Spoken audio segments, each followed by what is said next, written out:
Day 32, late afternoon. A narrow Vermont road the color of cold honey, and a man in a road-worn jacket stops at a white farmhouse with green shutters. He has not called ahead. He does not know if she still lives here. He has walked 800 miles to find out. Through the kitchen window, he sees a woman lift her hand to her hair the way she did when he was a boy with skinned knees, and his heart does something he has not let it do in 15 years. He opens the gate. He hears the small iron click of the latch. He keeps walking. His name is Nico Lombardi, though for 15 years he has used another name on lease papers and tax forms, and the brass plate above the kitchen at a small restaurant in San Francisco. He is 34. He is a sous chef who can break down a whole lamb in 11 minutes, and who keeps his knives so sharp the line cooks call them mean. He is a husband newly, quietly, to a woman named Sarah, who is 32, who paints watercolors of fog, who eats her toast burnt because she likes it that way. He is the son of Carmen Lombardi, a Brooklyn capo who died in 2019 of a slow heart, buried in Greenwood under a black granite stone with a saint cut into the corner. He is the son of Lucia Lombardi, 67, who has lived alone in a small Vermont farmhouse since 2010, when his father moved her here under the polite fiction of safety. He has not spoken to her in 15 years. He left the life at 19. He left without a note. He left and never looked back, because looking back, he believed, was how you turned into salt. He lives in San Francisco, the careful life of a man who has tried to subtract a city from his blood. He works a 6-day week at a small Italian restaurant in the Mission, a 40-seat room with a wood-burning oven, and a wine list of Calabrian whites that nobody else in the neighborhood bothers with. He met Sarah at a farmer's market 3 winters ago. She was buying winter squash with her sleeves pushed up despite the cold, and he asked her what she was going to make, and she said something simple, something honest, something he could not stop thinking about for 2 weeks. They married last spring at City Hall in clothes they already owned. They told 4 people. They eat dinner together on Mondays, and they cook side by side, and the quiet between them feels to him like the quiet of a finished prayer. Sarah does not know. She knows he grew up in New York. She knows his father is dead. She knows his mother is alive somewhere, and that there is a coldness in him whenever the word mother is said, and she does not press, because she is a woman who has learned that men are like wood and crack along their own grain. She does not know about the capo. She does not know about the funeral in 2019 he did not attend. She does not know that he changed his last name on a Greyhound bus when he was 19, that for 15 years he has built a small, careful life on top of that bus seat the way you build a house on a raft. And then one ordinary Tuesday, 3 months ago, on the second floor of an obstetrician's office on Sutter Street, he saw the inside of his wife on a black and white screen, and a small fluttering rapid thing that was, the doctor said quietly, smiling, a heartbeat. 168 beats per minute. Strong. He stared at the screen until his eyes stung. Sarah reached for his hand and he gave it to her the way a man gives a coin to a child, carefully, both hands, afraid she would drop it. He drove home in silence. He went to the restaurant. He worked service. He came home at 1 in the morning and stood in the dark kitchen and listened to the refrigerator hum. And somewhere in that hum, he heard the kitchen of his childhood, his mother humming over the stove, the gravy bumping, his father coming through the door smelling of coal and cigarettes. And he understood, with a clarity that arrived all at once like a bucket of water, that his daughter was not going to inherit a man who had subtracted half of himself. He understood that the subtraction was a debt, not a virtue. He understood that he had to go home. And this is the part he could not yet explain to Sarah, could not yet explain even to himself. He understood that he could not arrive by airplane. He could not arrive by car. The miles were the apology. The miles were the price. He would arrive at his mother's door with the dust of every state line on his shoes, or he would not arrive at all. He told Sarah he had been invited to a culinary retreat in the Hudson Valley. 5 weeks. Phones off, woodfire kitchens foraging. She believed him because he had never lied to her in any way that mattered, and because the lie, this one time, was the smallest container he could find for a truth too big for the room. He bought a pack. He bought boots. He flew to New York on a Sunday in late September. He took the F train to Brooklyn. He walked to Greenwood Cemetery in a steady drizzle, and he stood for a long time in front of a black granite stone with a saint cut into the corner, and he said, out loud, the only thing he had been able to think to say for 5 years, "I'm going to see her." He set his palm on the stone. The stone was cold. He turned around and started walking north. 800 miles. 32 days. Up through Westchester, across the Hudson at the Bear Mountain Bridge, into the Taconics, into Connecticut where a woman at a gas station gave him a free coffee because she said his eyes looked tired, into Massachusetts where a man at a diner asked him what he was doing, and he said, walking home, and the man nodded once and refilled the cup. He stopped at gas stations and wrote postcards to Sarah, and each one said almost the same thing. Walking. Tell you when I'm home. Love in. He mailed them every other day. He thought of her at the kitchen table opening them. He thought of the small, fluttering, rapid thing inside her. He kept walking. He slept in cheap motels when his knees demanded it, in a barn outside Williamstown when the rain came down sideways, in a state park lean-to in southern Vermont. He ate at diners. He ate once a whole pumpkin pie that an old woman at a roadside stand pressed into his hands when he told her he was walking to see his mother. She would not take his money. She folded his fingers around the pie tin and said, "You take this to her." And he could not bear to tell her that the pie would not survive 200 miles. And so he sat on a stone wall and ate the entire pie with his fingers, and he cried for the first time in 15 years, and he did not know exactly why. He kept walking. The leaves turned. October arrived. His boots wore through at the right heel, and he taped them with duct tape from a hardware store in Brattleboro.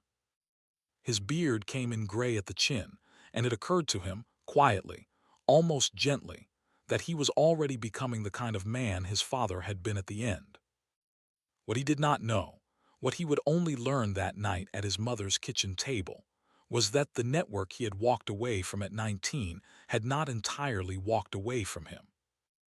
A neighbor of his mother's, a small white-haired woman named Rose who kept goats 2 pastures over, had once been married to a soldier under his father, retired now, dead 5 years. Rose had known about Nico's San Francisco life for almost a decade.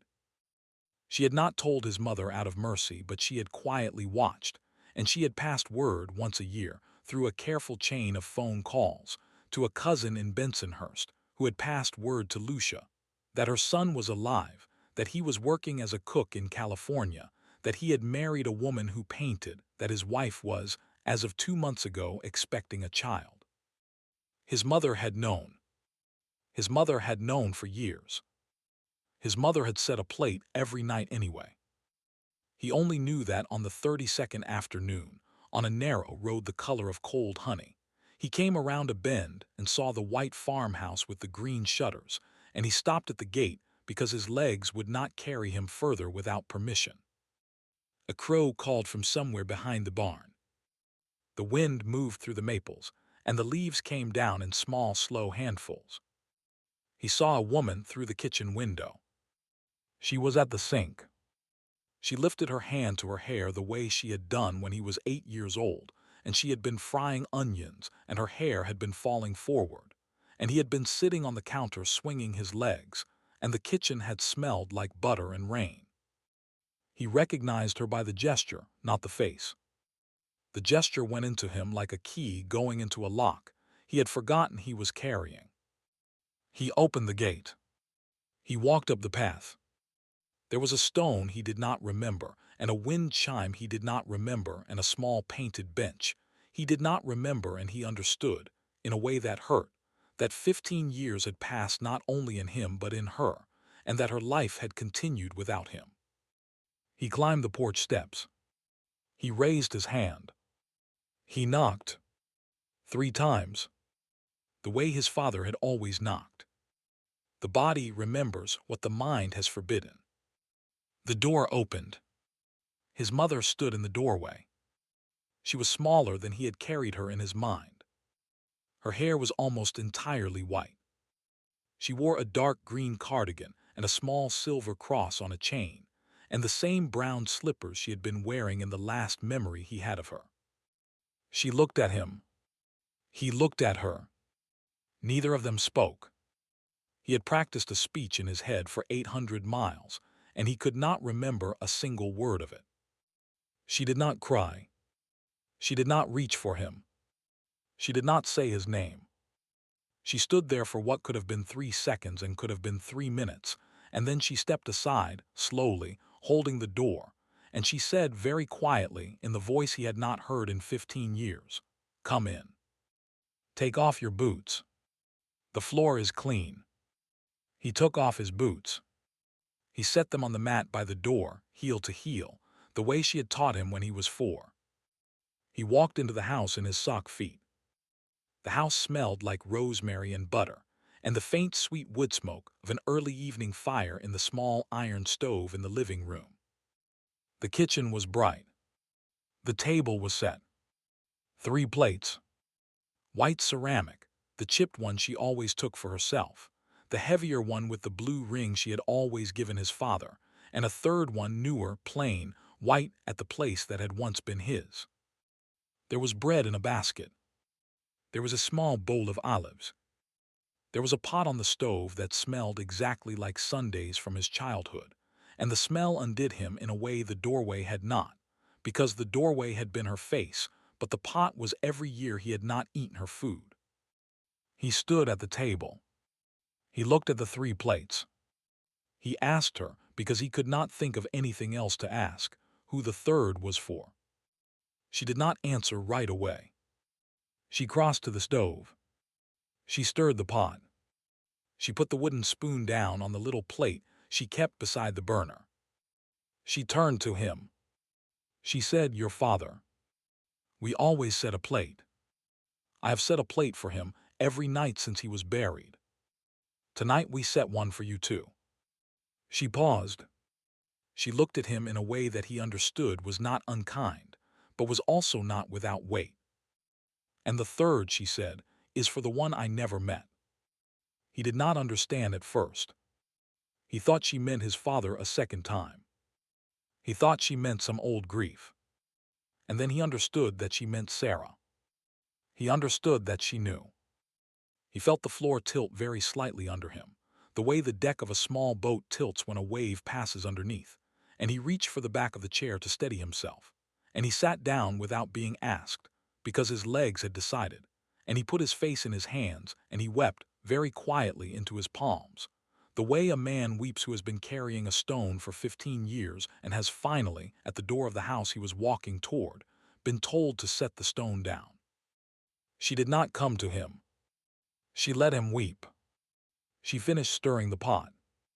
She poured a small glass of red wine and set it by his plate. She sat down across from him.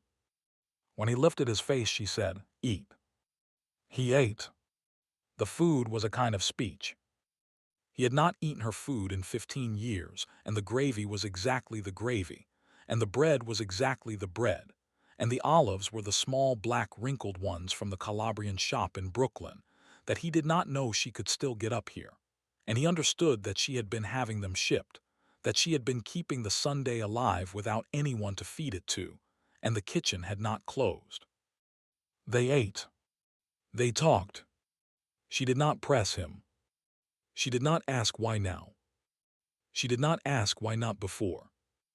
She asked instead very ordinary questions, the questions of a mother who has decided that the only path back through 15 years is through the small things, one stitch at a time. She asked what he cooked at his restaurant. He told her about the wood oven, about the Calabrian whites. She asked about San Francisco. He told her about the fog, about the hill he lived on. She asked finally about Sarah. He told her everything. He told her about the farmer's market and the squash and the sleeves pushed up. He told her about the city hall wedding and the 4 guests. He told her about the heartbeat at 168 beats per minute. He told her that they thought it was a girl. He told her that he wanted his daughter to know her grandmother. He told her that he had walked because he did not believe he had the right to arrive any other way. She listened. She did not interrupt. When he was finished, she nodded once slowly, and she reached across the table and put her hand over his hand, and she said, "You have the right." After dinner, she did not let him help with the dishes. She told him to sit. She washed the plates herself, and she set them in the rack to dry. She dried her hands on a towel. She went into the back room, the room that had once been his father's small study, the room with the roll-top desk and the green-shaded lamp, and she came back with a wooden box. It was about the size of a large book. It was dark walnut oiled with a brass clasp.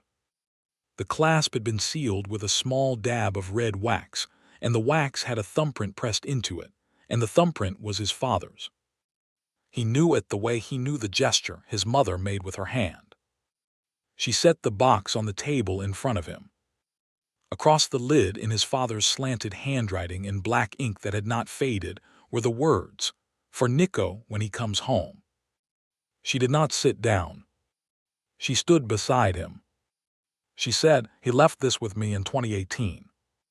He said you would come back before he died, or you would come back after. He said either way, I should give it to you. I have kept it for 6 years. I am giving it to you now." He looked at the box. He did not open it. He looked at his mother. He said very quietly, "Did he forgive me?" She did not answer for a long moment. She said, "He forgave you the night you left. He told me that night. He said, she will eat from another stove for a while, and then she will come home, and when she comes home we will set a plate. He used she for years. By the end, he used your name again." She paused. She said, "You did not break him. He carried his own weight. He carried yours too, the part you set down. He did not become small. You should know that." Nico broke the wax with his thumb. He opened the lid. Inside, on a folded square of dark blue velvet, lay 3 things.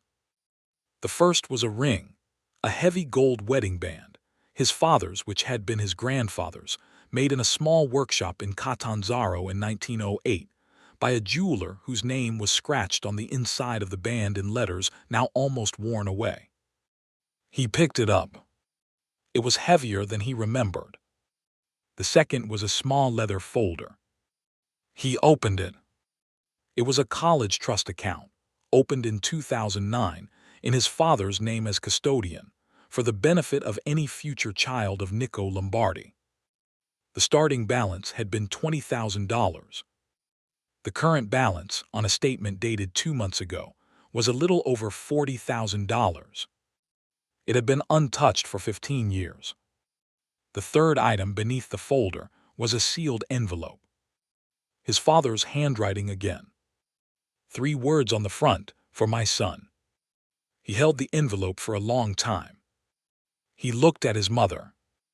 She nodded once. She said, "Read it now." "I will be in the other room." She went into the other room. She closed the door softly.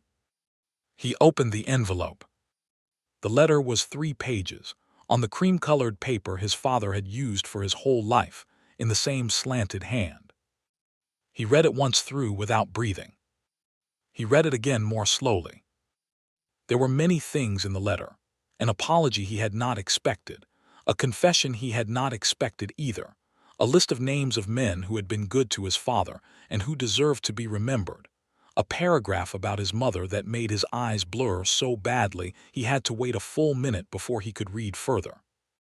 And near the end, near the bottom of the last page, in a sentence underlined once, in a hand that had pressed hard enough that the ink had gone almost through the paper, his father had written, "If you come home to your mother before you become a father, you are forgiven everything. If you come home after, then the child you bring with you is the forgiveness. Carry her gently. Carry her home. Tell her my name." He read the sentence 3 times. He folded the letter. He put it back in the envelope. He set the envelope back in the box. He put the ring on the velvet beside it. He closed the lid. He sat at the kitchen table in the quiet of his mother's house, and he understood slowly, all at once, that he had not walked 800 miles to ask for forgiveness. He had walked 800 miles to bring it. He understood that the door had been standing open for 15 years. He understood that the plate had been set every night. He understood that the only thing his father had needed him to do, and the only thing his mother had needed him to do, was to come back at all, and that he had done it, and that it was finished. 5 months later, on a clear March morning in San Francisco, in a hospital room with a view of the bridge, Sarah held her daughter for the first time. The baby came into the world quickly and angrily and beautifully, with a great deal of dark hair and a fierce small mouth, and Sarah, exhausted, soft, looked at Nico across the bundle and said, "She looks like your mother." She did. She had Lucia's brow and Lucia's mouth, and a small dimple on her left cheek that Nico's grandmother, Anna, dead since 1996, had also had, and the name had been waiting for her since November. They named her Anna. Anna Lombardi. Nico wrote the name on the birth certificate without hesitating, without pausing, without changing the spelling. He had told Sarah, the night he came home from Vermont, everything. He had told her in the kitchen over a pot of soup, the way his mother had taught him a son tells the truth, slowly, with bread on the table with both hands visible. Sarah had listened. Sarah had not cried. Sarah had asked 2 questions and then a third, and then she had been quiet for a long time, and then she had said, "I want to meet her. Take me to her." He had said, "Not yet. After the baby." He had said, "Let her meet 2 of us at once." So in April, when the baby was 4 weeks old and could travel, they flew to Burlington and rented a small car and drove south through the green coming back into the hills, and they pulled up at the white farmhouse with the green shutters in the late afternoon, and Lucia came out onto the porch in her dark green cardigan and her brown slippers, and she stood there with her hands clasped in front of her, the way an old woman stands when she does not trust her hands to do anything else. Sarah got out of the car. Sarah walked up the path with the baby asleep in a soft carrier against her chest, and Lucia came down the porch steps slowly, and they met in the middle of the path, and Lucia put her hand very gently, with one finger on the top of Anna's small dark head, and she said, in a voice that finally, after 32 days of walking and 15 years of silence and 6 years of widowhood, broke a little, "Hello, my girl. Welcome home." They stayed 2 weeks. On the second day, Lucia took down the old photo albums, 3 of them leather-bound, kept in a cedar chest in the back room, and she sat with Sarah at the kitchen table and walked her through everything gently, without flinching, without softening. She showed Sarah the wedding photo. She showed Sarah the christening photos from Brooklyn in 1990. She showed Sarah photos of Carmen at 22 in a borrowed suit, of Carmen at 45 at a long table full of men in good shoes, of Carmen at 60 holding a fish he had not caught and laughing about it. She told Sarah the names. She told Sarah who had been kind and who had not. She told Sarah what kind of man Carmen had been and what kind of man he had not been, and she did not pretend, and she did not apologize. Sarah listened. Sarah held the baby. Sarah, at one point, reached across the table and put her hand on Lucia's hand, and she said, "Thank you for telling me." Lucia said, "He should have told you."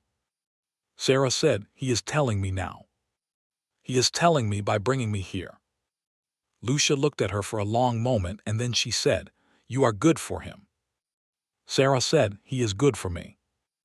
And that was the entire understanding between them, struck in one afternoon over an open photo album and a sleeping baby, and it held. On the last evening before they drove back to Burlington, Nico sat with his mother on the front porch after Sarah and the baby had gone to bed. The maples were filling in. The wind chime was moving in the small breeze. He said, looking out at the pasture, "I want to come back. I want Sarah and Anna to know this house." He said, 3 months a year. Summer and a little of the fall. We can rent a place in the village, or we can stay here if you want us. I do not want to be the man who left again. Lucia did not look at him right away. She rocked once in the chair. She said, "Stay here. The house is too big for one woman. I will put fresh sheets on the back room. I will not tell you how to raise her. I will tell you stories if you want me to. I will be quiet if you do not." He nodded. He said, "Okay." She said, "Okay." They sat for a long time without speaking. He reached over without looking and took her hand. Her hand was small and dry and warm. She let him hold it.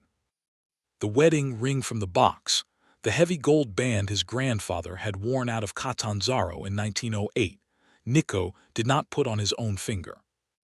He took it back to San Francisco, and he put it in a small safe in the closet of the nursery, in a soft cloth bag, with a note tucked beside it in his own hand. The note said, "For Anna when she comes home." The $40,000 trust he left exactly where it was. Sarah, when he told her about it, did not say anything for a moment, and then she said quietly, "Your father knew you." Nico said, "He did. I did not know him. I am only starting to." Sarah said, "You have time. You have her. You have your mother. Take the time." That summer they went back for the 3 months. They went back the next summer and the next. Anna learned to walk in Lucia's kitchen. She learned the word Nana before she learned the word grandma. She learned to pick small green apples off the low branches, and to pet roses, goats through the wire fence with her palm flat the way Lucia taught her. She learned, eventually, the names of her grandfather and her great-grandmother and her great-grandfather, and she learned them as the names of people who had loved her family and who were gone, and she learned them without fear, because the women in her life had decided together that fear was not going to be the inheritance. And on the first night of every visit every summer for as long as Lucia lived, the four of them ate together at the kitchen table in the white farmhouse with the green shutters, Nico on one side, Sarah across from him, Anna in a high chair at the end, and Lucia at the head, where the chipped plate had always sat. 4 place settings. The third plate, the plate that had once been set for Carmen, had been quietly retired the summer Anna turned 2. Lucia had taken it down off the shelf one evening, washed it, dried it, and put it in the cabinet, and she had said only, "He is fed." He had been fed for so long, by a woman who kept setting a plate for a man who could not come back and a son who would not, and now both seats were full again in different ways, and the kitchen was a kitchen again instead of a vigil, and the gravy still bumped on the stove on Sundays, and the candle on the windowsill that had burned for 15 Octobers. The candle Lucia had lit every year on the anniversary of the day her son left was not lit anymore because her son was at the table. And the candle had done its work. He walked 800 miles to ask for forgiveness. His mother had set the plate decades ago. His father had written the letter 6 years before he died. The ring had been waiting in a box. The college account had been growing quietly in a bank in Brooklyn. The neighbor 2 pastures over had been listening through a careful chain of voices. The kitchen had stayed lit. The door had stayed unlocked. He had thought he was walking toward a closed house. He had been walking toward a house that had been standing open the whole time. Some homes wait standing. Some mothers do not need an apology. Some fathers forgive in advance, in handwriting, in a sealed envelope, and trust the road to deliver the son. He had walked the road. The road had delivered him. The plate had been set. The plate had always been set.